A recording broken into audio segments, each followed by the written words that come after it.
Welcome to another checkup of the weekly recap of what's going down in Mythic Plus. We saw each other last Monday, 10 days ago, so it's time to have an update on what's been going down. We already had, a partial update a few days ago when we started wondering about what was going down with two particular class colors in Mythic Plus, pink and white, and particularly within those colors, two specs, Protection, Paladin, and Discipline Priest. So we continue this week at the beginning of a new reset. Now, we can start immediately by pointing out how this is how we ended the average DPS results last week. So basically up to yesterday was week 7, which was the week with the second round of balance tuning after 11.0.5. This week was before 11.0.5. This week was the landing of 11.0.5. This week 7 was the week with more changes after 11.0.5, particularly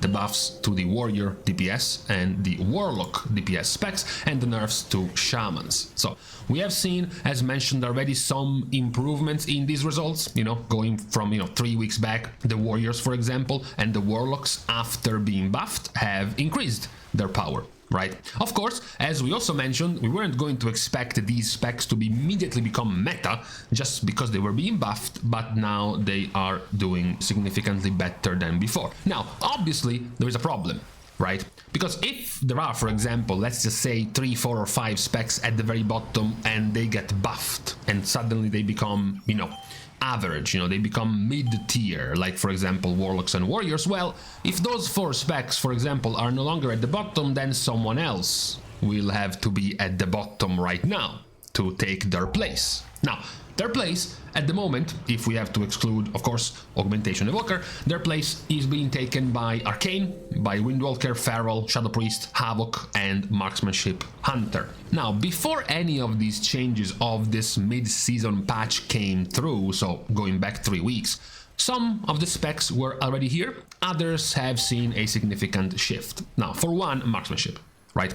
After the changes of the mid-season patch, marksmanship has fallen tremendously in damage compared to before. Whereas for the other specs, it's more of a case of what we just mentioned. It's not that they got worse, like Arcane and Havoc, or even Shadow Priest. It's just that the specs around them, like the Warlocks and the Warriors, simply went higher. So they, as a result, lost more positions. Havoc practically received no changes, has received no changes for several weeks already, so it's not that they got nerfed in these last couple of balance tuning changes. We can see this from a different perspective. These are the average scores in Mythic Plus, towards the top level keys, the score shown in the 95 percentile of the spec results in Mythic Plus keys. So you can see the averages of these specs entering Mythic Plus compared to the ones towards the top. So right now, the top average is getting very close to 3000 rating, whereas the ones at the bottom is at 2700 something. So we're talking about,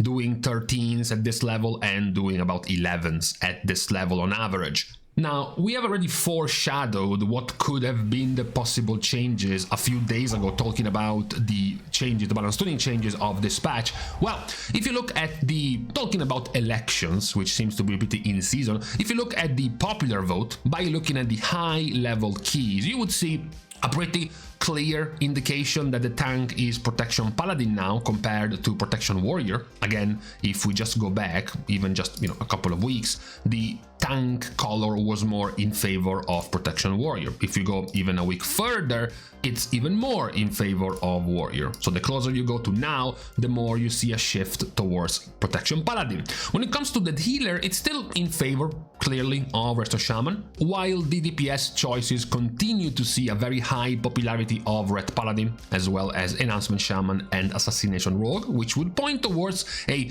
triple melee comp being quite popular. Red, Assassination, Enhancement, Frost DK seem to be quite often chosen as the most common comp you see in Mythic Plus. Now, obviously, this is not always the same as saying top level keys, not the highest of keys. If you look at the score here, for example, you do see that, in fact, Assassination, as well as Enhancement, as well as Frost DK do actually also have a pretty high average score. If you look at the DPS as well, Enhancement, Assassination, Frost, DK, even Outlaw, Unholy, Red Paladin are also towards the very high end of DPS scores, so it does make sense. Now, when you move to the very highest of keys, or the ones that are, setting the trend of the compositions of the top groups in Mythic Plus, of course you see something different completely. You do see, for starters, that there is no third option that is quite varied in here, like maybe it's Balance, maybe it's Fury, maybe it's Frost or Ret or Assassination. It all goes away. It becomes Frost, Enhancement, and Augmentation, right? And this is the new comp which we touched on a few days ago with the change from Protection Warrior and Resto Shaman to Protection Paladin and Discipline Priest. Now, we won't go too much in detail about this change because we have an entire video about it. The TLDR is that now, with the buffs of the changes given to Protection Paladin has a ton of damage as a tank. Discipline Priest brings even more damage to pair together with a Prot-Paladin. It offers a very good external defensive ability to Protection Paladin in pain suppression, and more importantly, it doesn't double up on the same class because now you are running a DPS Shaman. This is take number 74 where we do this, even if you go back to Shadowlands, for example. As you look at the popular specs, the popular comps, very rarely you would see two specs of the same class being run together. And you would even have clear examples where certain specs of the same class were popular at the same time and one of the two would be strangled out. For example, Prot Paladin is popular, Ret is not. As soon as Protection Paladin goes away, Ret Paladin suddenly becomes popular. You can go even further back. Now you have Prot Paladin being popular, Holy Paladin is not. As Protection Paladin loses out, Holy Paladin becomes popular. There are plenty of these kinds of examples here. Here is Discipline being popular with no Shadow, then Discipline loses out and Shadow gains more. So it is something that happens very often and seems to be happening right now as well when it comes to this composition. Because, when you want to praise, for example, a Resto Shaman for being meta, you would say, well, they bring an AoE stun, they bring a knock-up, they bring the best interrupt, they have Poison Cleansing Totem, they have a Purge Dispel, they have an Ankh for themselves. Everything you just said is true also for an Enhancement Shaman. They can also bring all of that. So a lot of their power is weakened if you have another one that can do the same thing. And if you replace this with Priest, what you can give now the group, now you have Master Spell, you have a stamina buff, you have Power Infusion, you have an actual external to give to your tank. You are not losing most of the things the Shaman was giving you to begin with that will be brought by the Enhancement Shaman. So it can make more sense to bring a different class, not necessarily a Priest, but just a different class than a Resto Shaman as your healer, as long as an Enhancement Shaman or even an Elemental Shaman would stay as the meta pick for DPS. Because, as I said, any other healer, because the advantage in this new comp definitely goes to Protection Paladin, okay? If you go to tanks, again, last time we saw that Protection Paladin started overtaking Protection Warrior in keys that were 14 and higher. Now, if we start from 12, they are already even. Prot Paladin is already slightly ahead. And then you go up to 13s, and Protection Paladin is further ahead. And then you go to 14s, and then you go to 15s, and it's still Protection Paladin gaining more and more, right? But if you move from the tank to the healer, you will see that, first of all, Discipline Priest never overtook Resto Shaman in any key level. If you start at 12, Resto Shaman was at 70, now it's at 66, so he lost a little bit. And then you have 13s, and then you have 14s, and then you have 15s. So even in 15 plus, there is still a clear advantage for Resto Shaman. So it's not nearly as dominant, the switch of classes and specs for this combo when it comes to the healer compared to the tank, which is much more clearly in favor of the switch to Protection Paladin, which is also why, as you keep scrolling down the key level and you go from the very highest 17s, you start getting into 16s, and then you start going down to 15s, which means we're still very easily into title, Mythic Plus title level of keys, 15s and 16s. You can see that as you start seeing more and more Shamans, they're still happily running with a Protection Paladin, right? They're still there. The Paladin isn't really going away nearly as much as Priest is, as you keep going down in keys and see more colors other than Priest. That is because it is a shift at the moment that is more centered around Prot Paladin than it is about Discipline Priest, which is also visible here. This week is not fully over yet, but even the week before, the gains, the gains of Prot-Paladin are obviously much larger than the gains of Discipline. Gains which, however, are still there. Of course, if you look at the tanks, the average score of specs in keys, you can see Paladin actually overtaking the average score of Protection Warrior with a pretty significant gap from the second best tank, almost 100 points average ahead from the second best tank. When you move to healers, it's getting there. It's almost overtaken it by this week. By the end of this week, it should have slightly overtaken Resto Shaman, but it should still be close. And also the gap from the second best healer, or rather the second best tier healer, is much larger than the gap of the second best level of tank. This one is about 90 points below, but then this healer is practically 180 points below these top two healers. So it is definitely a much more visible gap. You can see also some of the changes here put into picture, the extra damage of a Protection Paladin. If we go not even in this week, since it's only one day, but last week, the gains of Protection Paladin in terms of damage, for example, compared to their competitor Protection Warrior, the average damage of a Protection Paladin is above 20% more damage done compared to a Protection Warrior. You have similar gains, actually even larger gains, from the average of a Discipline Priest compared to the average of a Shaman. This is 50%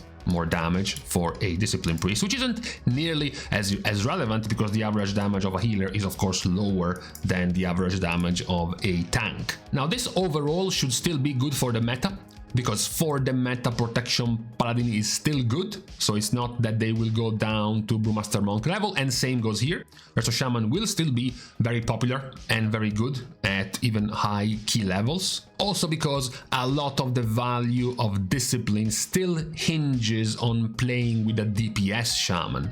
So the moment you lose a DPS Shaman and you still run with a Discipline Priest, meaning you lack Shamans altogether, it's not nearly as big of a gain. In fact, it's likely actually an actual loss for your group to not have a Shaman, which is also why, for example, if we go back to the run-of-the-mill groups, if you continue to run with a Resto Shaman, you can still easily run these comps without an enhancement Shaman without really losing much. And then when enhancement comes in, you can start seeing more Discipline Priests being played as a result. This is for now. We had the preview a few days ago of what could happen at the end of this week. Now the full week has ended and we do see the actual shaping up of the results, which are following what we thought: Protection Paladin and Discipline Priest becoming way more popular. As I said, at the moment, Protection Paladin hinges more on its own power, so on its own strength, regardless of who is the DPS pick of your comp and who is the healer, whereas for Discipline, it does hinge more on your comp, particularly on having a Shaman DPS in the first place, to cover for the lack of a Resto Shaman. Now, as far as the other DPS go, now, there are of course a few things sort of lacking in here, because if we go and stop looking at tanks and healers and instead we go and look at the actual DPS results, let's look at the competitive ones starting from 12 plus. Even if we go into 13 plus, the numbers are pretty low, 40,000 keys being done. You can see that, for example, you have assassination and then you have outlaw. Outlaw number is very, very low, but despite a very, very low number of outlaw, it's even lower than fury. It's practically matching the number of windwalker and even slightly below havoc. But then when you look at the actual score, havoc has actually one of the highest. Compare it, for example, with windwalker and Havoc Demon Hunter. Now, to be fair, this is slightly cheating. Okay, this is slightly cheating because many groups will be inviting a rogue simply because assassination is this popular and assassination is doing this well. So obviously many rogues playing outlaw are getting a pass, getting into a group, because the key owner and group leader is just inviting a rogue in general, and then it also happens to be outlaw. That is sort of the same luxury that Unholy can benefit from. Players are just inviting a Frost DK and then it happens to be Unholy. So they basically have more chances to show that they are not weak. They have more chances to show that they are doing well, they are powerful, because they are sort of piggybacking on the popularity of Frost for Unholy and the popularity of Assassination for Outlaw. That is sort of the main reason why this is happening right now. And it's something that unfortunately specs we mentioned, like Havoc, like Shadow Priest, like Windwalker, like Feral, they cannot really do this, right? Because groups won't really be inviting a Havoc thinking they are inviting some other more popular spec. This is only something that specs like Rogues, or maybe Mages, or Warlocks, or Rogues can do. So that is why you often have in these scores, you do see the popular ones, because if we go back to the popularity, you have Enhancement, you have Frost, Assassination, right? And then you go here, you have, Enhancement, and then you have Frost, and you have Assassination, so it does fit. But then you also have some niche underplayed pick, like Outlaw, or like Unholy Death Knight. You see, for example, that this never happens when it comes to tanks. You have no room for someone inviting a DK tank thinking it was a Frost DK, right? So blood is very low. Same goes for healers. You don't really have a room for a Paladin healer being invited thinking it was a Prot-Paladin and then it gets free score. That doesn't really happen for tanks and healer. It mostly happens just for DPS specs. Not just for melee, of course. If we move over to the ranged, it's balance, it's augmentation, it's elemental, and a couple of the mage specs. So you have augmentation, you have elemental, you have balance, and frost mage. So you do have them here as well. And perhaps at this point we could say somewhat of a similar treatment given to arcane mage at this point, getting similar invites at the same rate as a Frost Mage, despite at this point most of the results showing Frost Mage outperforming Arcane Mage. And even if we go into the high keys right now, the very high keys, the fewer times a mage is being brought right now, it's primarily Frost over Arcane. Now, the only funny and sad thing amongst all of this logic explaining why there can be high-rated Unholy DKs, high-rated Outlaw Rogues, or high-rated Arcane Mages by using the more popular spec of their class to get invites and basically get high scores, there is only one spec that actually gets shafted in this and can't really do this, and it's really funny that they are at the complete opposite of the average score. One is here, and the other one is all the way down here. It's the gap between Aug and Dev. Unlike the other specs, which practically just play the same, look the same, and whatnot, these two are not really quite similar. They're not really quite interchangeable whatsoever, so it doesn't really happen. Devastation Evokers don't really get to cheat an invite in a group pretending to be an Aug and then start a group as a Devastation Evoker, meaning that they don't really have nearly as many ways to inflate their score. But these are the main changes for this week, which we already, I guess, previewed a few days ago, primarily centered around the Discipline and Protection Paladin. Why are they growing? What are the reasons or the caveats as to why they are becoming more popular compared to before? For the first time in what seems like weeks, this reset actually was completely empty of balance tuning. So the last balance tuning we had was last reset. So now, for the first time in a while, we will be able to have the second week in a row without any tuning changes. So the same things that were true last week will now be true for this entire reset. Which is, kind of good to finally be able to see an extra full week with the same things without having to worry about, okay, let's see what's changing between, the warrior DPS of last week and now that they have been buffed. What about the changes of Balance Druid or the changes of specs that have been nerfed compared to last week? Now, in this week 8 reset, things have not really changed compared to last week. We will be able to see a continuation on what has been happening last week in this new reset as well. But for today, on this Wednesday, this was all for the recap of Mythic Plus on yet another week, I guess the second week of 11.0.5. So with this out of the way, we're now taking a break on this Wednesday. We're starting by thanking, of course, everyone for having watched the video, as well as everyone else who is supporting completely for free by liking and commenting down below, as well as subscribing to the channel itself. Now, with these things out of the way, thank you guys again for watching. See you guys tomorrow, and in the meantime, okay, we are now in the official time where it's cold enough to put on 2 layers of socks.